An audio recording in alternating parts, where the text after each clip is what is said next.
नमस्कार दोस्तों, कैसे हैं आप सभी। स्वागत है आप सभी का मैथ्स स्टडी 24 में। दोस्तों, आज मैं एसएससी की सीरीज़ शुरू करने जा रहा हूं, जिसमें मैं आपको मैथ्स के जितने भी टॉपिक वो सारे पढ़ाऊंगा, सारे टॉपिक में कवर कराऊंगा और बहुत सारे क्वेश्चन की प्रैक्टिस में करवाने आपको जा रहा हूँ। सबसे पहले मैं शुरुआत कर रहा हूँ परसेंटेज की। ठीक है, परसेंटेज की मैं शुरुआत कर रहा हूँ। परसेंटेज प्रतिशत को हम समझेंगे। आज का ये जो वीडियो है परसेंटेज का बिल्कुल बेसिक जीरो से हम शुरू करेंगे और इसको एडवांस लेवल तक ले जाएंगे। परसेंटेज एक ऐसा चैप्टर है दोस्तों मैथ्स का, अगर आपने ये कर लिया, एक तो परसेंटेज और एक रेशियो एंड प्रोपोर्शन, अनुपात एवं समूह, ये दो चैप्टर ऐसे होते हैं पूरी अर्थमेटिक में।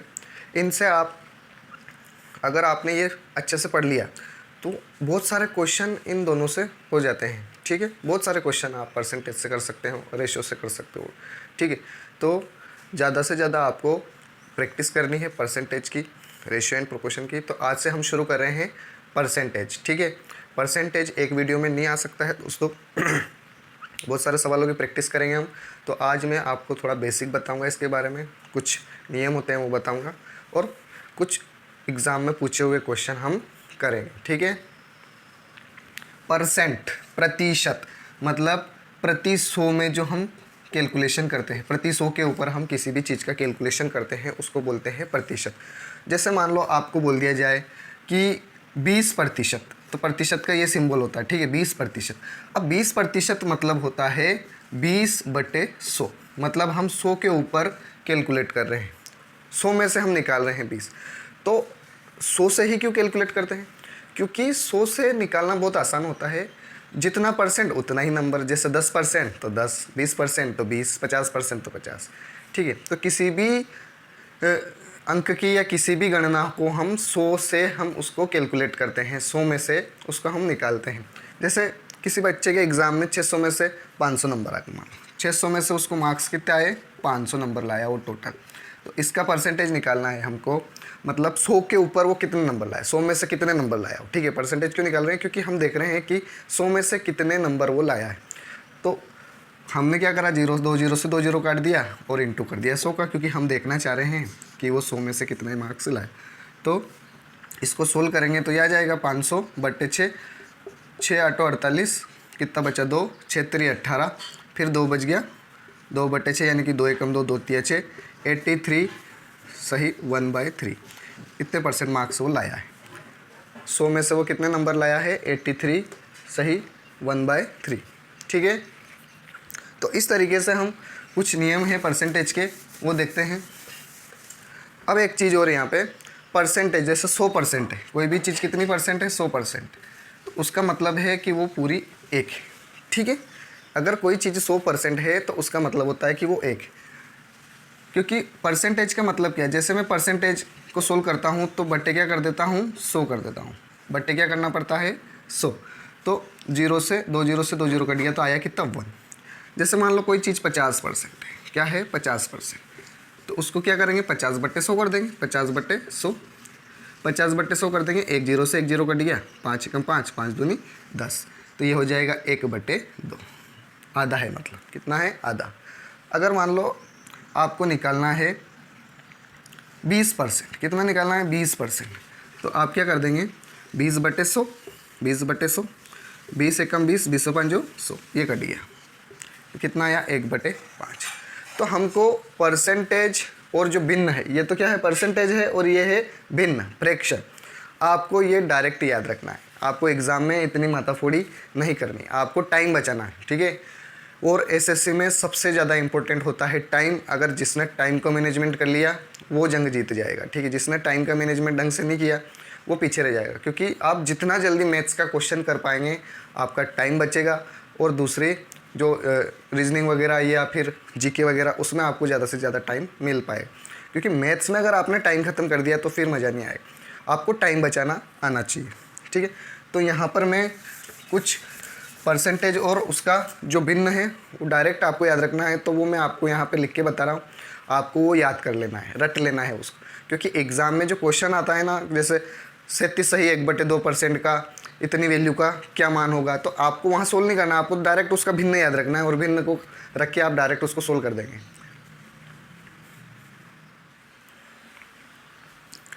यहाँ पर मैंने कुछ परसेंटेज और भिन्न को लिखा है, डायरेक्ट आप इसको याद करना। जैसे मान लो एग्ज़ाम में आया कि 33 सही 1/3%, तो आपको वहाँ क्या करना है, वहाँ सोल्व नहीं करना है आपको। आप क्या करोगे, 33 3 99 और 100/3, और 100/3 आएगा, वहाँ दिखेगा कि नहीं, जैसे यहाँ पर 100/3 आया, ठीक है। और फिर इसको परसेंटेज लगाओगे तो 1/100 करोगे, 100 से 100 कट जाएगा तो बचेगा क्या, 1/3। आप डायरेक्ट याद कर लो 1/3, आपको डायरेक्ट याद रखना है क्योंकि टाइम बचेगा। ऐसे ही मान लो अगर 25% आया तो 1/4, 20% आया है तो 1/5, और 16 सही 2/3% या 16.66% का मतलब होता है 1/6। 14 सही 2/7% या 14.28% मतलब 1/7। 12 सही 1/2 या 12.5 1/8 होता है। 11 सही 1/9 या 11.11 1/9। 10% 1/10। 9 सही 1/11 या 9.09 1/11 होता है। 8 सही 1/3 8.33 1/12। ठीक है, आपको ये 1/15 तक आपको याद होना चाहिए कम से। आप इसको रट लीजिए। अगर आपको ये पता है तो आपका बहुत टाइम बचेगा। अभी अपन क्वेश्चन करेंगे तो आपको समझ में आ जाएगा कि मैं ऐसा क्यों बोल रहा हूँ कि इनको याद कर ला। ठीक है, आप निकाल सकते हो, मुझे मालूम है, आप कोई बड़ी बात नहीं। जैसे मान लो 16 सही 2/3 आया, कितना आया, 16 सही 2/3। तो आप क्या कर दोगे, फटाक से परसेंटेज को भिन्न में चेंज करना है। 16 48 और 2 50/3 है, और ये है 1/100 करना पड़ेगा, परसेंटेज है ना, तो 1/100। 50 एकम 50, 50 दूनी 100, 1/3 दूना 1/6 आप निकाल दोगे, 1/6 आप निकाल दोगे। लेकिन कितना टाइम लगा, कम से भी कम 10 सेकंड तो गया आपका, और 10 सेकंड में तो क्वेश्चन हो जाता है दोस्तों, दूसरा क्वेश्चन हो जाता है 10 से। टाइम तो बचाना पड़ेगा। आप दूसरों से अगर आपको अच्छा करना है, बढ़िया करना है, ज़्यादा करना है, तो आपको टाइम बचाना आना चाहिए। ठीक है, आप इसका स्क्रीनशॉट लीजिए। ठीक है, और मैं इसके अलावा भी और परसेंटेज आपको बताऊंगा जो एग्ज़ाम में आते हैं इम्पोर्टेंट।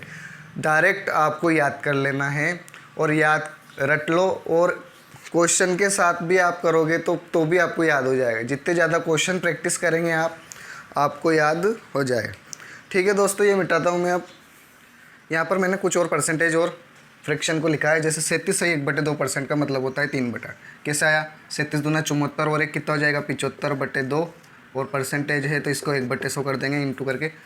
25 चौक 100, 25 दिया 75, तो कितना आया, 3/4 दूनी 8। ये आपको डायरेक्ट याद कर लेना है, बहुत बार पूछा गया एग्जाम में। 37 से 1/2% का इस संख्या का मान बताइए कि कितना प्रतिशत होगा। एक और देखिए, 44 से 4/9 क्या करेंगे, इसको देखो यहाँ पे ट्रिक से भी याद कर सकते हैं, 4/9, और यहाँ पर भी क्या है 4/9। इसको डायरेक्ट याद रख लो आप। एक यहाँ पर 2/3 है तो यहाँ पर भी 2/3, इसको आप याद रख लीजिए डायरेक्ट, 2/3 तो 2। 44 सही 4/9, 4/9। 66 सही 2/3, 2/3।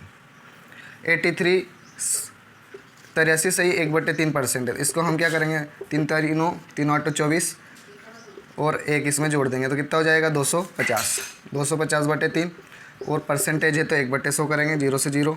5 5 25, 5 दूनी 10, यानी कि 5/3 दूनी 6, 5/6।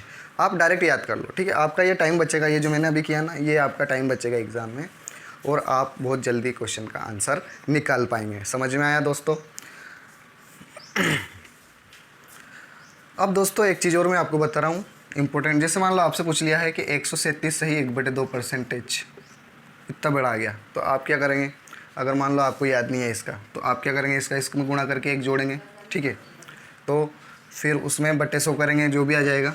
लेकिन आप इसको ऐसे भी कर सकते हैं, 100% प्लस 37 सही 1/2, क्योंकि 137 को मैं क्या लिख सकता हूँ, 100% प्लस 37 सही 1/2%। 100% की वैल्यू होती है 1, और 37 सही 1/2 कितना होता है, इसको निकाल लेते हैं। 2 7 14 और 2 3 6, 75/2 है, 1/100 कर देंगे तो 25 दिया 75, 25 100, 3/8 कितनी आएगी, 3/8। ठीक है, तो इसको सोल्व कर लेंगे। 8 एकम 8 और 3, 8 और 3 11/8, ये इसकी वैल्यू आ गई। 137 से 1/2 का मान कितना गया है परसेंटेज में? 11/8। ठीक है। एक चीज़ और देखो यहाँ पर, जैसे मान लो आपसे पूछ लिया 116 सही 2/3%, तो 100% प्लस 16 सही 2/3%। ठीक है, 16 जोड़ देंगे 100 में तो यही आएगा ना। 100% की वैल्यू 1 है और 16 सही 2/3 की कितनी हो जाएगी? 50/3 हो रहा है ये, तो 1/2 यानी कि 1/6 कितनी हो जाएगी? 1/6। 6 कम 6 और 1 7/6 इसकी वैल्यू आएगी। कितनी आएगी? 7/6। आपको ये डायरेक्ट याद है, ये भी याद है, आपने तुरंत निकाल लिया क्रॉस मल्टीप्लाई करके। यहाँ पर एक क्वेश्चन लिया दोस्तों हमने, यदि किसी संख्या को उसके 11 से 1/9% से जोड़ने पर 900 प्राप्त होता है तो संख्या ज्ञात करो। 4 ऑप्शन आपके सामने हैं। तो इस सवाल को हम कैसे करेंगे? बिल्कुल अलग तरीके से करेंगे। कैसे? जो अभी हमने पढ़ा, जो सीखा है, परसेंटेज को भिन्न में कन्वर्ट करके हम उससे करेंगे।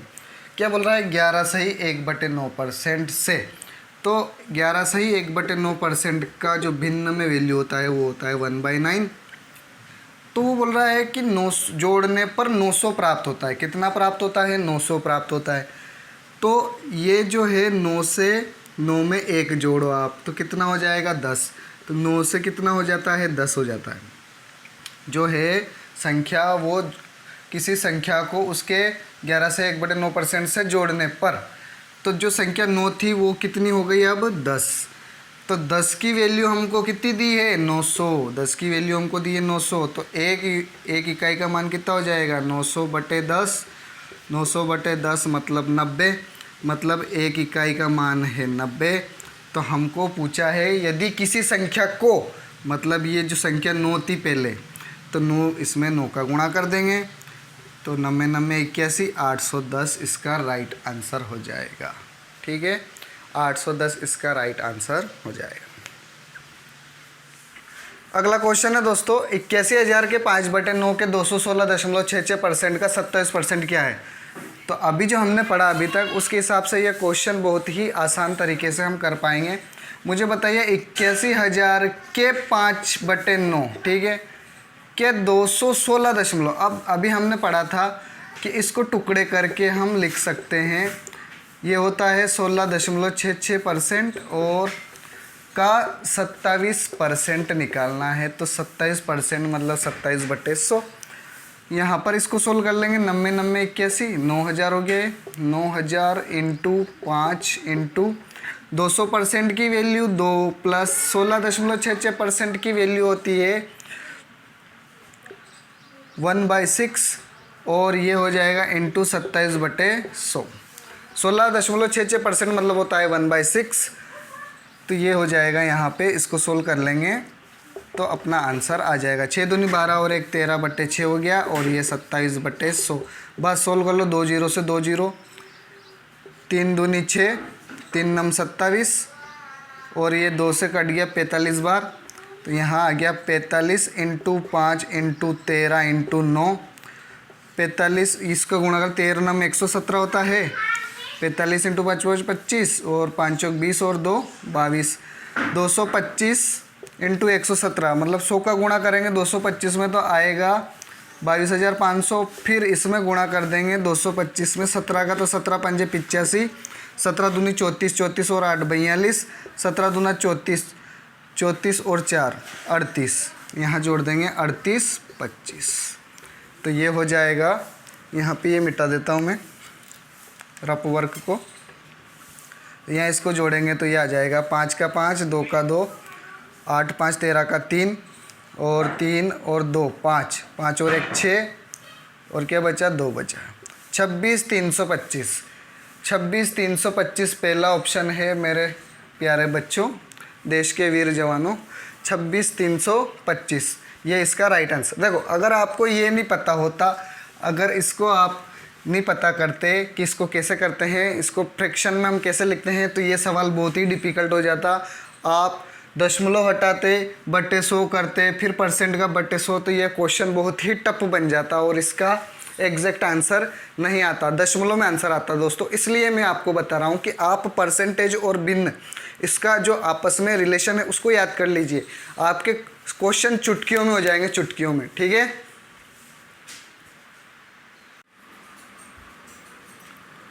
क्वेश्चन है दोस्तों, आयुष और अभिषेक का वजन 8:5 के अनुपात में है। अभिषेक का वजन 40% बढ़ जाता है।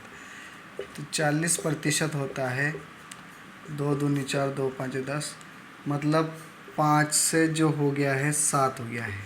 ठीक है, 2/5, तो 5 में 2 ऐड कर दो तो 7, मतलब 5 से कितना हो गया वजन, 7 हो गया। आगे बोल रहा है आयुष और अभिषेक दोनों का कुल वजन 60% बढ़ जाता है। 60% का मतलब होता है दोस्तों 60/100, यानी कि 2 तिया 6 और 2 पंजे 10, यानी कि वो हो गया 5 से 3 उसमें ऐड कर दो तो 5 से कितना हो गया, 8 हो गया। अब वो बोल रहा है कि दोनों का वजन 60% बढ़ जाता है। यदि कुल वजन 104 किलोग्राम हो जाता है तो वृद्धि के बाद आयुष का वजन कितना होगा। अब देखो टोटल दोनों का कितना है, 8 5 13, अनुपात में कितना है वजन उन दोनों का, 13 है। और हमारे पास कितना वजन है, 5 का 8 होता है। 5 से कितना हो जाता है, 8 हो जाता है। तो 5 से 8 हो जाता है, तो यहाँ से मैं 1 की वैल्यू निकाल लेता हूँ। ठीक है, दोनों का मिलाकर जो वजन हो रहा है वो 5 से कितना हो रहा है, 8 हो रहा है ना। 60% की वृद्धि मतलब 5 से 8 हो गया। तो 1 की वैल्यू कितनी आ जाएगी यहाँ से, 8/5। लेकिन हमको 1 की थोड़ी चाहिए, हमको तो 8 5 13 की वैल्यू चाहिए। तो 13 की वैल्यू यहाँ पे हो जाएगी, 13 की वैल्यू कितनी हो जाएगी यहाँ पर, 1 मिनट मेरा चश्मा कहाँ गया।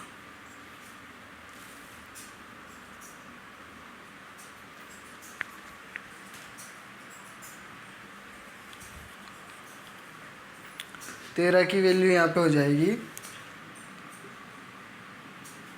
13×104/5। ठीक है, तो अगर ये 104/5 है तो ये हमको 1 की वैल्यू मिल रही है, लेकिन ये हमको कितनी दी है, 104 हो जाता है। कितना हो जाता है, 104। 104 से 104 कट गया, इसका मतलब है कि 1 की वैल्यू 5। कितनी है, 5। यहाँ पर 1 बचा तो 5 का मल्टीप्लाई इधर हुआ 1 में, तो कितना हो गया, 5। 1 की वैल्यू 5 है, इसका मतलब क्या है, जो वज़न बड़ा है वो 1 में कितना बड़ा है, 5 इकाई। कितना बड़ा है, 5 यूनिट। तो वज़न कितना बढ़ने के बाद अभिषेक का वज़न कितना हो गया है, 7 × 5, यानी कि 35 किलोग्राम हो गया है। मतलब अभिषेक का वज़न बड़ा है, बढ़ने के बाद जो वज़न हुआ है वो हो गया है 35 किलोग्राम। तो दोनों का अगर 104 है तो उसमें से 35 घटा देंगे तो किसका आ जाएगा, आयुष का। तो यहाँ से 69 आंसर आ गया। आयुष का वज़न जो है बढ़ने के बाद वो हो जाएगा 69 किलोग्राम। बात समझ में आई कि नहीं दोस्तों। अरे उसने ये बोला कि दोनों का अनुपात में जो वज़न है वो है 8:5। उसने बोला है कि अभिषेक का वज़न 40% बढ़ा, तो 40% की फ्रैक्शन में वैल्यू कितनी आई, 2/5। हमने देखा कि बढ़ रहा है तो 5 में 2 जोड़ दिया, 7, यानी कि 5 से 7 हो गया अभिषेक का। ठीक है, फिर बोला है उसने कि दोनों का मिलाकर 60% की वृद्धि हुई है, मतलब 60/100, 2 1 0 से 1 0, 2 तिया 6, 2 पंजे 10, मतलब 5 पर 3 बढ़ रहा है, यानी कि 5 से कितना हो गया दोनों का, 8, बढ़कर कितना हो गया है, 8। लेकिन हमको तो यहाँ पर 8 5 13 का चाहिए, तो 1 की वैल्यू निकाली 8/5 और 13 का इसमें इंटू कर दिया, तो ये आया 104/5। अब 1 की वैल्यू निकालनी है हमको, तो 104/5 बराबर जो बढ़ने के बाद जो वज़न हुआ था, बढ़ने के बाद वो कितना हो गया था, ये जो 104/5 है ये किसके बराबर है, 104 के बराबर है। 104 से 104 कट गया है, तो एक का जो मान आया है वो आया 5 यूनिट। अब हमको क्या दिया था उसने कि जो अभिषेक का वज़न बढ़कर कितना हो गया था, 7 हो गया था 5 से, तो 7 × 5 करके हमने अभिषेक का वज़न निकाल लिया 35 किलोग्राम। अब 35 किलोग्राम हमने अभिषेक का वज़न निकाल लिया और दोनों का था 104, तो 104 में से हमने 35 घटाया तो किसका आ गया है, आयुष का वज़न। आयुष का वज़न कितना आ गया, 69 kg। समझ में आया दोस्तों। ठीक है, आगे बढ़े।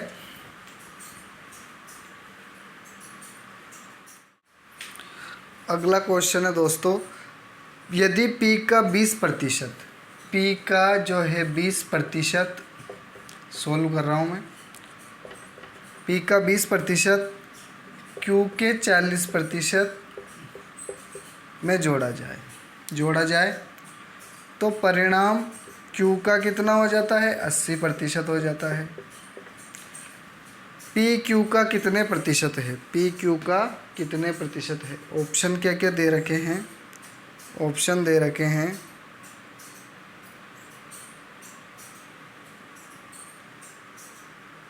यहाँ पे कहाँ गया क्वेश्चन, एक मिनट, यहाँ देखते हैं। यहाँ पर 20 एकम 20, 20 पंजे 100, पी बटे 5 प्लस 2 दूनी 4, 2 पंजे 10, 2q/5, 20 चौक 80 और 20 पंजो 100, यानी कि 4q/5। क्यू एक तरफ कर लेते हैं तो ये हो जाएगा p/5 equal to 4q/5 minus 2q/5। हर समान है तो क्या हो जाता है, डायरेक्ट घटा देंगे, 2q/5, 5 से 5 कैंसिल, तो p जो है वो q का कितने परसेंट है, अगर परसेंटेज निकालना है तो 100 का गुणा कर दो, तो ये जो p है ना ये 200% है। कितना परसेंट है ये, 200%, किसका, q का। तो आंसर कितना आ गया, p q का कितना परसेंट है, 200%। यही आंसर है दोस्तों, यही इसका सही आंसर है।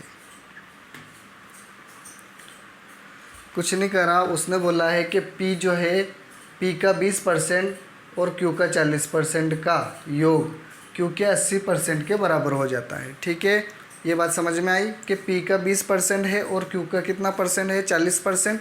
इनका योग जो है वो q के 80% के बराबर होता है। तो हमने इसको सोल्व करा परसेंटेज को, तो ये p/5 प्लस 2q/5 बराबर 4q/5, और q को एक तरफ कर लिया हमने, q को एक तरफ, हर समान है, इसको डायरेक्ट घटा दिया, 5 से 5 घट दिया, p बराबर 2q आया, और परसेंटेज निकालना है इसलिए हमने काय का गुणा कर दिया, 100 का गुणा कर दिया। तो ये p बराबर कितना परसेंट हो गया, 200% ऑफ q। ये q का कितना परसेंट हो गया, 200%। यही क्वेश्चन में पूछा गया था। अगला क्वेश्चन है दोस्तों, यहाँ पर एक परीक्षा में उत्तीर्ण होने के लिए 296 मार्क्स चाहिए। कितने चाहिए, 296 अंक चाहिए। एक छात्र को 259 अंक मिले और उसे अनुत्तीर्ण घोषित किया गया। एक छात्र को कितने अंक मिले, 259, और वो क्या हो गया, अनुत्तीर्ण हो गया। क्या हो गया, अनुत्तीर्ण। आगे क्या बोल रहा है, उस छात्र को मिले अंक और उत्तीर्णांक 5% का अंतर था। अब यहाँ पर देखते हैं कि डिफरेंस कितना था। 16 में से 9 गया 7, 8 में से 5 गया 3, 0। मतलब जो ये नंबर है ये 37, ये किसके बराबर दिया है, 5% के बराबर दिया है। किसके बराबर दिया है, उस छात्र को मिले अंक और उत्तीर्णांक 5% का अंतर था। ज्ञात करें कि परीक्षा कुल कितने अंक होगी।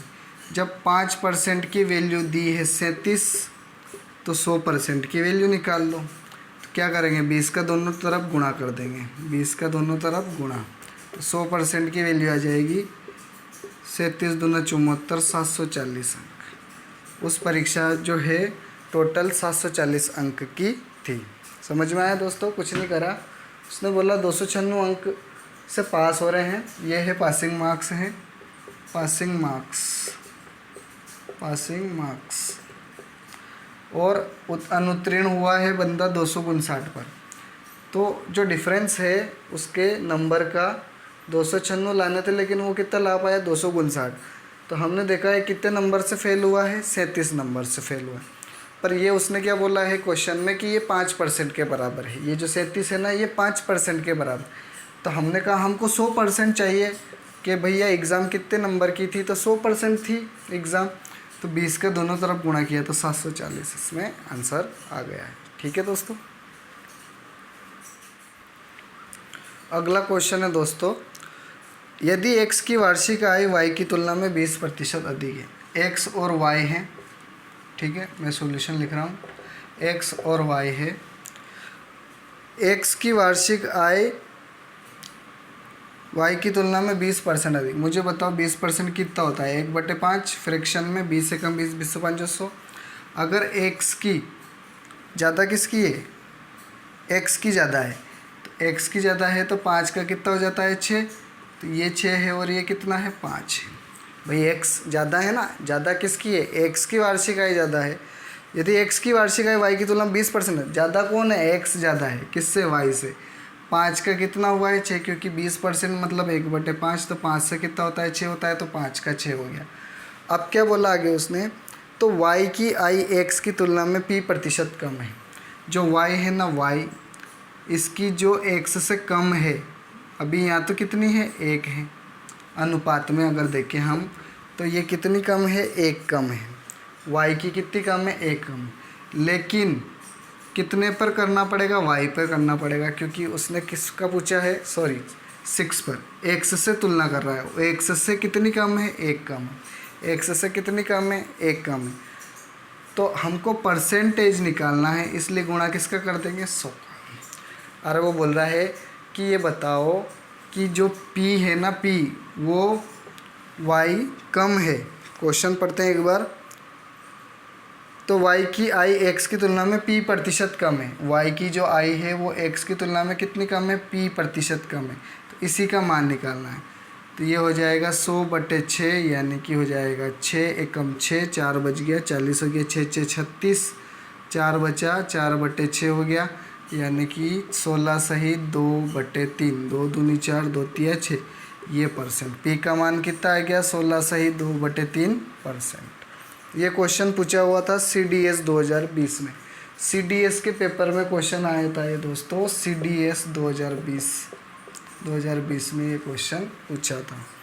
ठीक है, कितना आसान क्वेश्चन पूछा है। क्वेश्चन है, एक व्यक्ति का मासिक वेतन 13,500 रुपये है और उसका मासिक खर्च कितना है, मासिक 9,000 रुपये। 9,000 रुपये उसका खर्च है। अगले वर्ष उसका वेतन 14% बढ़ जाता है। कितने प्रतिशत बढ़ गया है, 14%। और उसका खर्च 7% बढ़ जाता है। खर्च भी बढ़ा भैया, 7%। अब जो क्या होगी, वो बचत होगी। वेतन आया, खर्च किया, तो जो बचत होगी वो पहले कितनी थी, 4,500 थी, लेकिन अब कितनी होगी। और पूछ रहा है उसकी बचत में प्रतिशत वृद्धि, ये बचत कितने % उसकी बढ़ जाएगी दोस्तों। ठीक है, क्या करेंगे, सबसे पहले मैं देखता हूँ 14% कितना होता है। 14% देखो भैया, 14/100 यानी कि 2 सती 14 और 50, मतलब 2 का भाग दिया 100 में तो कितना आया, 50 आया। ठीक है, यानी कि पहले अगर 50 थी इनकम, तो अब कितनी हो गई, +7 कर दो, 57। ठीक है, 14% निकाला, 14/100 करा, तो वो कितना आया, 7/50।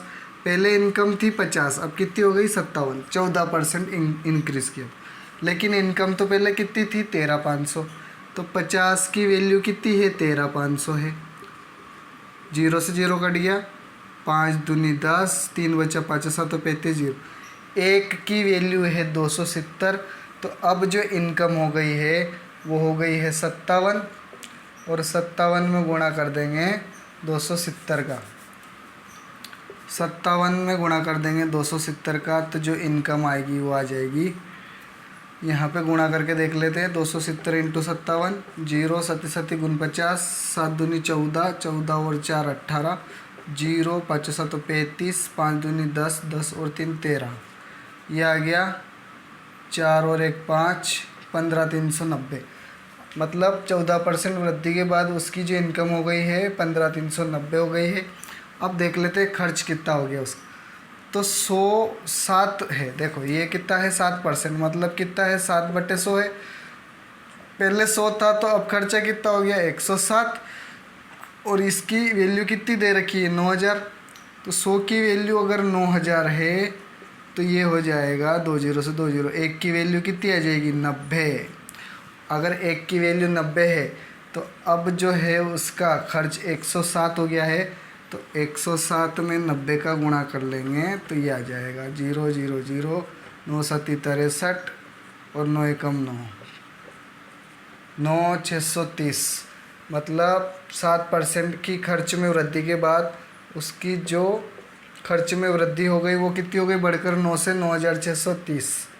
ठीक है, तो अब उसकी जो बचत है वो बचत कितनी हो गई है उसकी, 6, 13 में से 6 गया 7, 14 में से 9 गया 5, मतलब अब 5,760 रुपये वो बचा रहा है। कुल 5,760 रुपये बचा रहा है। वो कितने पे बचा रहा है, 4500 पे। ठीक है, 4500 पहले था, अब है 5,760। तो अब देखते हैं कि वो डिफरेंस निकाल लो, इसका डिफरेंस निकाल लेते हैं। 0,6,2 1260 रुपये अब ज़्यादा बचा रहा हो पहले से। कितना बचा रहा है, 1260। तो यहाँ पर पूछ क्या रहा है अपने को, वो पूछ रहा है कि प्रतिशत वृद्धि बताओ। तो 1260 कितने पर, 4500 पे, और 100 का गुणा कर देंगे तो क्या आ जाएगा, परसेंटेज में वृद्धि आ जाएगी। ये आ जाएगा 3 एकम 3 और 3 5 15, 3 चौक 12, 3 दूनी 6, यानी कि 420 हो गया। 15 एकम 15, 15 दूना 30 और 15 8 120। टोटल जो बचत में वृद्धि हुई है वो 28%। कुछ नहीं करा हमने, सबसे पहले हमको दिया था मासिक आय दिया था उसका 14% वृद्धि के बाद 14% वृद्धि हमने निकाली है। तो इसका फ्रैक्शन में वैल्यू देखा 7/50 हो गया। हमने देखा कि 50 थी पहले, इनकम तो 57 हो गई है, लेकिन इनकम पहले 13,500 थी। तो हमने 1 की वैल्यू निकाली, यहाँ से 1 की वैल्यू कितनी है, 270। 270 1 की वैल्यू है। तो अब बाद में बढ़कर इनकम कितनी हो गई, 57 हो गई है। तो 57 का मल्टीप्लाई करा तो ये आया 15,390। मतलब इनकम जो है वो बढ़कर कितनी हो गई, 13,500 से 15,390 हो गई है। अब खर्च पहले 9,000 था, लेकिन वो उसमें वृद्धि हुई है 7% की। तो पहले 100 था तो 107 हो गया। 1 की वैल्यू निकाली हमने यहाँ से, तो 1 की वैल्यू 90 आई, और 90 में हमने फिर 107 का गुणा किया तो ये आया 9,630। ठीक है, 9,630 आया। तो हमने देखा कि वेतन में से हमने खर्च को घटाया तो जो बचा है वो क्या बचा है, बचत 5,760। लेकिन पहले बचत कितनी थी, 4,500, अब बचे हैं 5,760। तो हमने इसको घटाया तो ये आया 1,260। और 1,260 वो कितना परसेंट है ये निकालना था कि भैया बचत में अब कितनी परसेंट वृद्धि हो गई है। तो ये बचत में वृद्धि हुई है 28%। ठीक है दोस्तों। अब एक अलग टाइप के क्वेश्चन हम लेंगे। पहले एक फार्मूला बताता हूँ, सक्सेसिव इंक्रीज और डिक्रीज। जैसे क्वेश्चन आते ना कि पहले एक वर्ग था, उसकी भुजा ये थी और बाद में उसकी भुजा की लंबाई 10% की वृद्धि कर दी गई, तो अब बताओ उसका क्षेत्रफल कितना होगा। इस टाइप के जो क्वेश्चन आते हैं, आयत की लंबाई में 20% की वृद्धि कर दी गई जबकि चौड़ाई में 10% की कमी कर दी गई, तो अब बताइए आयत के क्षेत्रफल में कितनी वृद्धि या कमी होगी। तो इस टाइप के क्वेश्चन हम कैसे करेंगे, इसको बोलते हैं सक्सेसिव। ठीक है, सक्सेसिव। तो उसका जो फार्मूला आता है a + b plus a into b बटे 100। a + b plus a into b बटे 100। सक्सेसिव इंक्रीज के लिए प्लस, इंक्रीज के लिए क्या हो जाएगा प्लस, और डिक्रीज के लिए क्या हो जाएगा माइनस। इंक्रीज के लिए प्लस और डिक्रीज के लिए क्या करेंगे माइनस। मतलब जहाँ इंक्रीज का बोलेंगे वहाँ प्लस का साइन लेंगे, जहाँ डिक्रीज का बोलेंगे वहाँ माइनस का साइन हम लेंगे। चलिए दोस्तों, यहाँ पे क्वेश्चन लेते हैं सक्सेसिव इंक्रीज डिक्रीज का। यदि आयत के दोनों किनारों में से एक में 20% की वृद्धि हुई है और दूसरे में 10% की वृद्धि हुई है, तो उस प्रतिशत का मान ज्ञात करें जिसके द्वारा क्षेत्रफल बदलता है। तो पहले तो आयत का जो क्षेत्रफल बढ़ रहा है वो 20% से बढ़ रहा है। कितने से, 20%।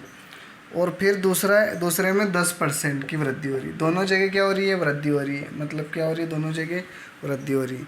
वृद्धि हो रही है तो चिन्ह कौन सा आएगा, प्लस का। अभी जो हमने फार्मूला लिया था a + b plus a into B बटे 100, दोनों जगह वृद्धि तो प्लस का ही साइन आएगा। 20% प्लस 10% प्लस 20 इंटू 10 बटे 100, तो ये हो जाएगा 20% धन 10% प्लस 200 बटे 100। 2 0 से 2 0 कट गया, यानी कि 2 बचा। 20 और 10 30 और 2 32%। कितना आएगा 32%। अब जो क्षेत्रफल बदला है वो कितना बदलेगा, 32% उसकी वृद्धि होगी। क्षेत्रफल में वृद्धि कितनी हो जाएगी, 32%। पहले आयत की 2 किनारे, उसमें से एक में वृद्धि हुई 20% और दूसरे में कितनी हुई, 10%। तो हमने जो फार्मूला है इंक्रीज़ का, सक्सेसिव इंक्रीज़ का, वो फार्मूला लगा a+b+a/b/100। यहाँ पे डायरेक्ट वैल्यू पुट कर दी और आंसर निकाल दिया, कितना आया, 32%। उसका एरिया अब 32% की वृद्धि हो जाएगी उसके क्षेत्रफल में। अगला क्वेश्चन लेते हैं इसी का। आयत की लंबाई में 37.12% की क्या करते हैं, वृद्धि करते हैं और चौड़ाई 20% कम कर देते हैं। चौड़ाई कितनी कर देते हैं, 20। अब ध्यान देना मेरे देश के वीर जवानों, मेरे देश के भविष्य, ध्यान दो जरा। 37 सही 1/2% की वैल्यू होती है 3/8, बता रखा है। 37 सही 1/2% कितना होता है, 3/8। 20% होता है 1/5। मतलब पहले 8 थी, उसकी लंबाई तो अब कितनी हो गई, 11 बढ़कर। वृद्धि मतलब बढ़ना और कमी मतलब परसेंटेज है ना, डिक्रीज। तो पहले 5 थी तो अब कितनी रह गई, उसकी चौड़ाई 4 रह गई। तो पहले जो क्षेत्रफल था, आयत का क्षेत्रफल क्या होता है, लंबाई गुणा चौड़ाई। आयत का क्षेत्रफल होता है लंबाई गुणा चौड़ाई। पहले था क्षेत्रफल 40 और अब हो गया है 11 × 4 यानी कि 44। मतलब पहले क्षेत्रफल 40 था और अब हो गया है 44। तो वो बोल रहा है कि प्रतिशत में वृद्धि बताओ। तो अब जो इनमें देखो कितना बड़ा है, 4। 40 से 44 हो गया, मतलब 4 बड़ा है। किस पे बड़ा है, पहले से 40 पे बड़ा है। और इंटू 100 कर देंगे तो परसेंटेज आ जाएगा। 4 से 4 घटिया बचा 10।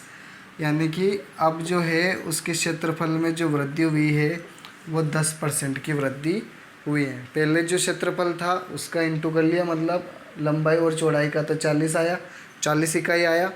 और फिर है बाद में लंबाई बढ़ने के बाद और चौड़ाई कम होने के बाद जो क्षेत्रफल आया 11 × 44 आया। हमने देखा कि 40 से 44 हुआ, यानी कि 4 इकाई की वृद्धि हुई है। किस पे हुई है, पहले वाले 40 पे। तो उसको सोल्व करने पर जो प्रतिशत आया है वो आया है 10% की वृद्धि हुई है क्षेत्रफल में।